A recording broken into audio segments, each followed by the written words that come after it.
सरकार स्वास्थ्य तथा जनसङ्ख्या मन्त्रालयको कोभिड-19 सम्बन्धी नियमित प्रेस ब्रिफिङमा स्वागत छ। म डाक्टर जागेश्वर गौतम।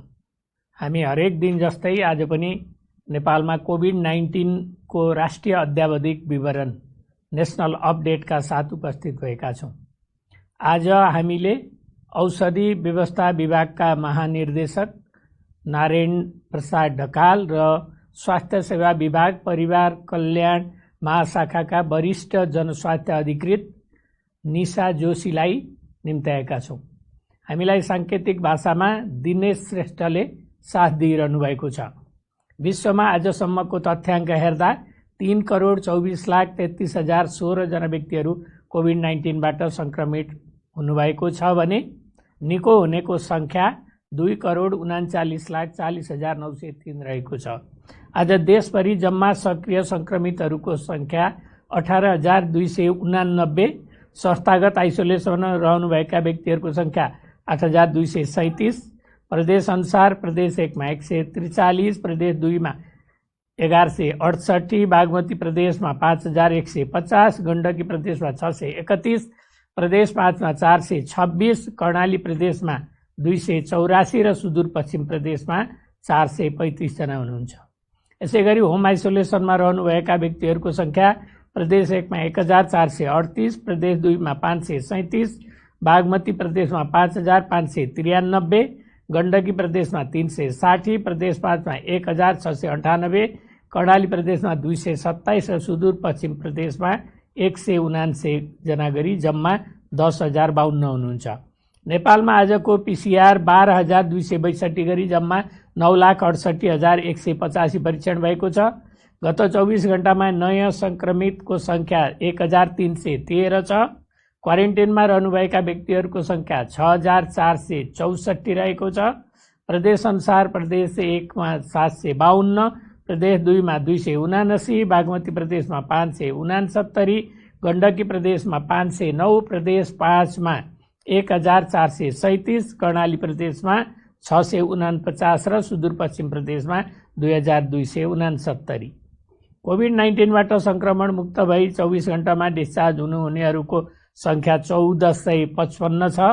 आजसम्म डिस्चार्ज हुनुहुने 51,866 र प्रदेश अनुसार प्रदेश 1 मा 4,717, 2 मा 12,873, बागमती प्रदेशमा 13,916, गण्डकी प्रदेशमा 3,024, प्रदेश 5 मा 8,073, कर्णाली प्रदेशमा 2,818 र सुदूरपश्चिम प्रदेशमा 6,445 जना। कोभिड-19बाट सङ्क्रमण मुक्त हुने दर 73.4 छ। सङ्क्रमितहरू निको भई फर्किसक्नु भएको छ। उहाँहरूको उपचार तथा हेरचाहमा अहोरात्र खटिनुभएका सम्पूर्ण चिकित्सकहरू, नर्सिङ स्टाफहरू, स्वास्थ्य कर्मीहरू तथा अन्य सहयोगी शुभेच्छुकहरू सबैलाई स्वास्थ्य तथा जनसङ्ख्या मन्त्रालय हार्दिक धन्यवाद दिन चाहन्छ। 2वटा कल सेन्टरबाट हामीलाई 947वटा कल प्राप्त भएका छन्। आइसियुमा उपचाररत सङ्ख्या प्रदेश अनुसार प्रदेश 1 मा 11, प्रदेश 2 मा 19, बागमती प्रदेशमा 135, गण्डकी प्रदेशमा 6 र प्रदेश 5 मा 39 जना, कर्णाली प्रदेशमा 17 गरी जम्मा 227 जना हुनुहुन्छ। भेन्टिलेटरमा उपचाररत बिरामीहरू प्रदेश 1 मा 3 जना, बागमती प्रदेशमा 34 जना, प्रदेश 5 मा 2 जना गरी जम्मा 39 जना हुनुहुन्छ। 500 भन्दा बढी सक्रिय सङ्क्रमितहरू रहेको जिल्लाहरूमा मोरङ, सिराहा, ललितपुर, काठमाडौँ, चितवन, भक्तपुर र रूपन्देही गरी 7 जिल्ला छन्। शून्य सङ्क्रमित भएका जिल्लाहरूमा सोलुखुम्बु, मनाङ, मुस्ताङ, डोल्पा, रसुवा, हुम्ला, मुगु गरी 7 जिल्ला छन्। र अब म औषधि व्यवस्था विभागका महानिर्देशक श्री नारायण प्रसाद ढकालज्यूलाई रेमडेसिभिर औषधि र योसँग सम्बन्धित विषयमा आफ्नो कुरा छोटकरीमा राखिदिनु हुन म अनुरोध गर्दछु। हजुर, नमस्कार। सम्पूर्ण दर्शकबिन र श्रोताहरूमा अभिवादन। मुख्य आज धेरै प्रश्न उठिरहेको, धेरैजना पत्र पत्रिकामा मिडियाबाट पनि सुनिरहनु भएको होला। रेमडेसिभिर औषधिको अभाव भयो, कालोबजारी भयो, बिरामीले पाएनन् आदि गुनासाहरू हामीले सुनिआएका थियौँ र त्यो चाहिँ विषयमा म थोरै केही यहाँहरूलाई स्पष्ट पार्न चाहन्छु। प्रथमतः यो कोभिड-19 रोग लागेको उपचारको लागि रेमडेसिभिर भन्ने औषधि केही उपयोगी रहेको भनेर चाहिँ प्रचलनमा ल्याइएको हो र यसलाई अहिले क्लिनिकल ट्रायल अन्तर्गत प्रयोगमा ल्याइएको छ र यो निश्चित चाहिँ नि उपचारकै रूपमा यसलाई चाहिँ अहिलेसम्म पनि हामीले मानिआएका छैनौँ। यो कुरामा हामी सबै स्पष्ट हुनुपर्दछ र यो यदि उपचार गर्दा यसले चाहिँ नि फाइदा भयो र यो रोगको उपचारको लागि उपयोगी भयो, क्लिनिकल ट्रायलबाट चाहिँ यो पत्ता लागेर चाहिँ यसलाई प्रमाणित भयो भने मात्रै हामीले यो कोभिडको उपचार हो र यो औषधि हो भनेर चाहिँ भन्नुपर्ने हुन्छ र यो विषयमा चाहिँ सबै चाहिँ नि श्रोता र सबै जिज्ञासुहरूले पटक सोधेको हुँदाखेरि अब कोभिडको औषधि नेपालमा आइसक्यो, वितरण भयो, सरकारले दिएन या चाहिँ विभिन्न तरिकाले उपलब्ध भएन, औषधि विभागले अनुमति दिएन भन्ने गुनासो जुन छ यसमा चाहिँ सबैजना ढुक्क हुनु होला। यसलाई चाहिँ चिकित्सकीय निगरानीमा र बिरामीको इच्छा बमोजिम र सरकारबाट स्वीकृत प्राप्त कोभिड ट्रिटमेन्टको लागि चाहिँ भनिएका तोकिएका अस्पतालमा र नेपाल स्वास्थ्य अनुसन्धान परिषदको अनुसन्धान अन्तर्गत रहेर जोसुकै चिकित्सकहरूले चाहिँ इच्छा जाहेर गरे पश्चात त्यस्ता बिरामीहरूलाई चाहिँ यो उपलब्ध छ र निःशुल्क उपलब्ध छ र यसलाई खरिद गरिरहनु, किन्नु पर्दैन। यो पहिलो कुरा यहाँहरूलाई मैले सम्पूर्णलाई जानकारी गर्न चाहन्छु र यो औषधि अहिले मात्र अस्पतालको धेरै समय अस्पताल बस्ने बिरामीहरूलाई चाहिँ केही कम समयमा नै अस्पतालबाट चाहिँ डिस्चार्ज हुन सक्ने फाइदा देखिएको हुँदा यसलाई प्रचलनमा ल्याइएको छ र यो थप चाहिँ अध्ययन पश्चात यसको उपादेयता बारेमा चाहिँ जानकारी भएपछि मात्रै यो औषधिलाई चाहिँ पूर्ण रूपमा चाहिँ कोभिडको उपचारको रूपमा चाहिँ यसलाई हामीले मान्यता दिनेछौँ। अहिले औषधि व्यवस्था विभागले यसलाई अनुसन्धानात्मक रूपमा मात्रै अनुमति दिएको विषय चाहिँ यहाँहरू समक्ष म स्पष्टसँग चाहिँ नि जानकारी गराउन चाहन्छु र यस विषयमा म थोरै चाहिँ नि अर्को थप कुरा पनि सरको अनुमति लिएर चाहिँ सबैलाई चासोको विषय हुनसक्छ। अहिले निश्चिन्त भएर चाहिँ सबै जनमानसलाई म के भन्न चाहन्छु भन्दाखेरि औषधिको अभाव छैन। अहिलेको चाहिँ नि निश्चित रूपमा चाहिँ कोभिडको उपचारको लागि औषधि निश्चित औषधि नभए तापनि उपचारको लागि चाहिँ हामीलाई आवश्यक पर्ने अन्य थप सहयोगी औषधिहरू पर्याप्त मात्रामा छन्, सबै अस्पतालमा यी उपलब्ध छन्। त्यसकारण सबै चाहिँ यसमा निर्धक्क भएर रहनु हुन समेत म चाहिँ अनुरोध गर्न चाहन्छु र उपलब्ध भएका सबै औषधिहरूमा चाहिँ क्वालिटीमा समेत यहाँहरूले चाहिँ नि ढुक्क हुनु चाहिँ म अनुरोध गर्न चाहन्छु र यदि रेमडेसिभिर चाहिँ सेवनकर्ताहरू र कसैलाई चाहिँ दिएको छ र कुनै किसिमको असर भएको छ भने त्योको सूचना पनि हामीहरूलाई मिलेसम्म चाहिँ सूचना उपलब्ध गराइदिनु हुन समेत चाहिँ अनुरोध गर्न चाहन्छु र यसको प्रयोग गराउने चिकित्सकहरूलाई समेत पर्याप्त चाहिँ नि ध्यान दिएर त्यसको सूचना चाहिँ नेपाल स्वास्थ्य अनुसन्धान परिषदमा र औषधि व्यवस्था विभागमा उपलब्ध हुने गरी उपलब्ध गराइदिनु हुन समेत अनुरोध गर्न चाहन्छु। धन्यवाद। धन्यवाद नारायण प्रसाद ढकालज्यूलाई। अब हामीसँग अर्का विज्ञ हुनुहुन्छ निशा जोशीज्यू, उहाँले आफ्नो कुरा राख्नुहुन्छ। धन्यवाद डाक्टर साहब। आजको यस प्रत्यक्ष प्रसारणमा जोडिनुभएका सम्पूर्ण महानुभावहरूमा पुनः नमस्कार। भोलि असोज 10 गते 18 वर्ष अगाडि मुलुकी ऐनको 11औं संशोधन मार्फत महिलाहरूले गर्भपतन अधिकारको कानुनी प्रत्याभूति पाएको थियो। यही दिनको सम्झना गर्दै नेपाल सरकार स्वास्थ्य तथा जनसङ्ख्या मन्त्रालय, स्वास्थ्य सेवा विभाग, परिवार कल्याण महाशाखाको नेतृत्वमा यस क्षेत्रमा कार्यरत सङ्घ संस्थाहरूसँग सहकार्य गर्दै विगत 6 वर्षदेखि विभिन्न कार्यक्रमहरूको आयोजना गर्दै राष्ट्रिय सुरक्षित गर्भपतन सेवा दिवस मनाउँदै आएका छौँ। 6औं राष्ट्रिय सुरक्षित गर्भपतन सेवा दिवस सुरक्षित गर्भपतन सेवाप्रतिको हाम्रो प्रतिबद्धता, कोभिड-19 को महामारीमा पनि सेवाको सुनिश्चितता भन्ने मूल नाराका साथ देशव्यापी रूपमा मनाउन गइरहेका छौँ। विश्व नै कोभिड-19 को महामारीमा परेको अवस्थामा नेपालमा पनि यसको ठूलै प्रभाव परेको तर्फ सबैको ध्यान आकृष्ट गर्दै सुरक्षित गर्भपतन सेवामा पर्न सक्ने प्रभावलाई न्यूनीकरण गर्न आवश्यक कार्यनीति योजना बनाई प्रभावकारी कार्यान्वयनका लागि विभिन्न क्रियाकलापहरू सञ्चालन गर्दै आइरहेको बेहोरा यहाँहरू सम्पूर्णमा जानकारी गराउँदछौँ। प्रजनन स्वास्थ्य अधिकार सहित गर्भपतनको अधिकारलाई नेपालको संविधानले मौलिक हकको रूपमा अंगीकार गरेको र यो हकको सम्मान, संरक्षण र परिपूर्ति गर्दै सुरक्षित, गुणस्तरीय, सर्वसुलभ तथा पहुँचयोग्य सेवा बनाउने अवधारणाको साथ सुरक्षित मातृत्व तथा प्रजनन स्वास्थ्य अधिकार ऐन 2075 जारी गरी लागू भइसकेको छ र सुरक्षित गर्भपतन सेवालाई संविधान कानून प्रदत्त हक र अधिकारलाई व्यावहारिक रूपमा प्रत्याभूति गराउनु सुरक्षित मातृत्व तथा प्रजनन स्वास्थ्य अधिकार नियमावली हालै मन्त्री परिषदबाट स्वीकृत भइसकेको छ। संविधान तथा कानून प्रदत्त हक र अधिकारलाई सुनिश्चित गर्नुपर्ने सरकारको दायित्वलाई आत्मसात गर्दै यो सेवालाई आधारभूत तथा अति आवश्यक सेवाको रूपमा महामारीको अवस्थामा पनि नियमित सञ्चालन गर्दै आइरहेको र भविष्यमा पनि नियमित रहनेछ। यसका लागि प्रजनन, मातृ, नवजात शिशु तथा बाल स्वास्थ्य सेवाका लागि अन्तरिम मार्ग निर्देशन निर्माण गरी सुरक्षित गर्भपतन परिवार योजना लगायत मातृ शिशु सेवाहरू व्यक्तिगत सुरक्षाका सामग्रीहरू प्रयोग गरेर स्वास्थ्य कर्मीको सहायताले हेल्पलाइन, हटलाइन, घर दैलोको माध्यम तथा महिला आफैले पनि सेवा लिन सक्ने व्यवस्था गरेको बारेमा जानकारी गराउँदछौँ। यो व्यवस्थाले महिलाहरूलाई स्वास्थ्य संस्थामा गएर सेवा प्रदायकसँग प्रत्यक्ष रूपमा भेटघाट गर्नुपर्ने बाध्यताको अन्त्य हुने र स्वास्थ्य संस्थामा पनि सेवाग्राहीको चापमा कमी आई सेवा प्रवाहमा सहजता ल्याउनेछ।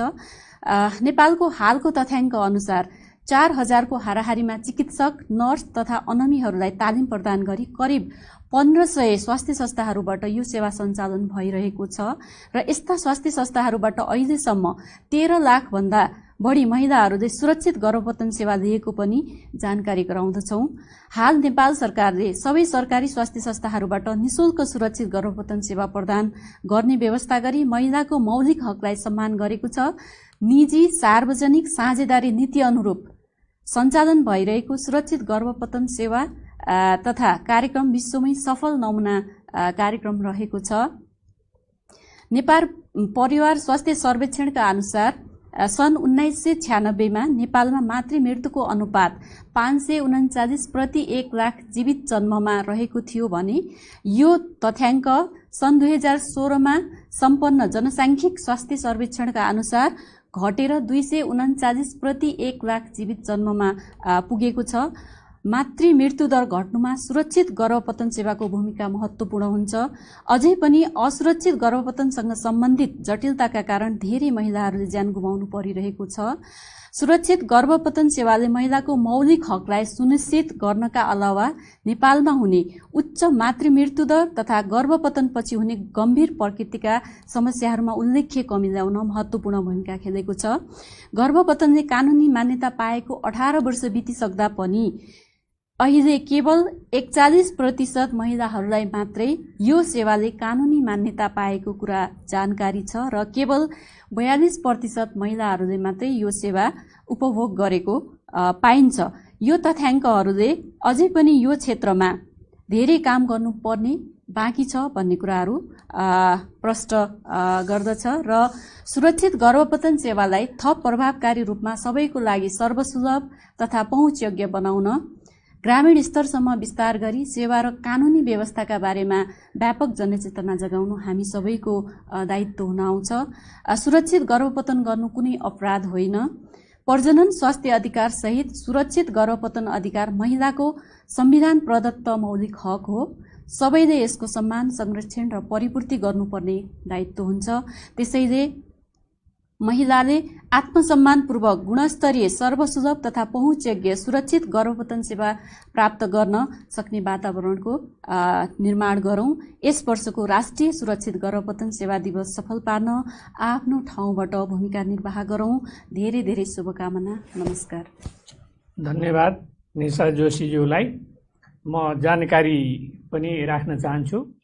नेपालमा विश्वव्यापी महामारी को रूपमा फैलिएको कोभिड-19 को पहिचान, उपचार, नियन्त्रण एवं रोकथामका लागि सबै निकायहरूबाट प्रशंसनीय कामहरू भइरहेका छन्। सरकारले यसको पहिचान र उपचारको व्यवस्था निशुल्क गरेको छ। अझ केही समय हामी सबैले थप मेहनत गर्नुपर्ने जरुरी पनि छ। यस रोगको नियन्त्रण एवं रोकथामका लागि विगतमा हामीले गरेका प्रयासहरूबाट सिक्दै नयाँ जीवनशैली अपनाउँदै आएका पनि छौं। सरकारले निम्न अनुसारका व्यक्तिहरूको मात्रै परीक्षण गर्न भनिरहेको सन्दर्भमा त्यसभन्दा बाहेकका व्यक्तिहरूलाई परीक्षण नगर्न नगराउनु हुन सबैमा अनुरोध छ।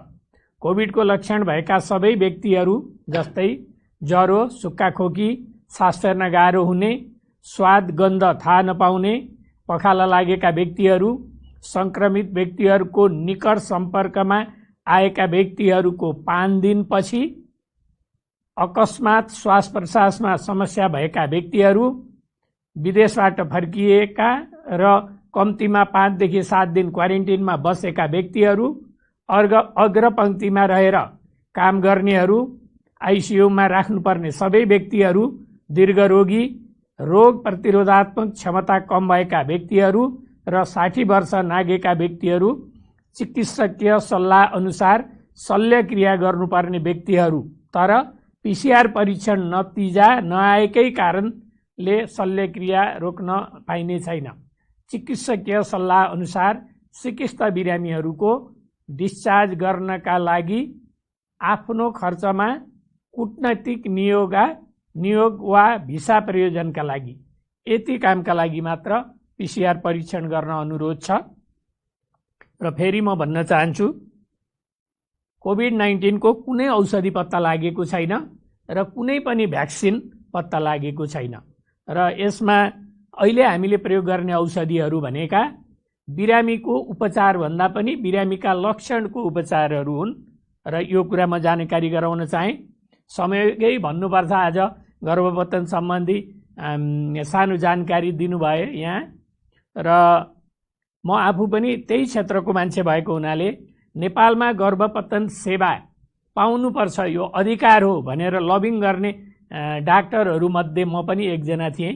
खुसीको कुरा भन्नुपर्छ, नेपालमा गर्भपतन चाहिँ लेगलाइज भयो, वैधानिक भयो, सर्भिस सुरु भयो र 5औं कारण, पहिलो कारण महिलाहरूको डेथ हुने चाहिँ ब्लिडिङ भएर, दोस्रो कारण चाहिँ प्रेसर बढेर काँप्ने भएर इक्लेम्सिया भन्छौँ हामी, तेस्रो चाहिँ अब्स्ट्रक्टेड लेबर भन्छौँ डेलिभरी हुन नसकेर, चौथो चाहिँ इन्फेक्सन भएर सङ्क्रमण भएर, 5औं एबोर्सन र एबोर्सनको कम्प्लिकेसनको कारणले आमाहरूको डेथ हुन्छ। यी मेजर किलर भन्छौँ हामी 5वटा कारणहरू, त्यसमध्ये एबोर्सन पनि एउटा प्रमुख कारण हो आमाहरूको डेथको र लेगलाइज भइसकेपछि अहिले आमाको मृत्यु, मातृ मृत्यु एबोर्सनको कारणले चाहिँ धेरै कम भएको छ।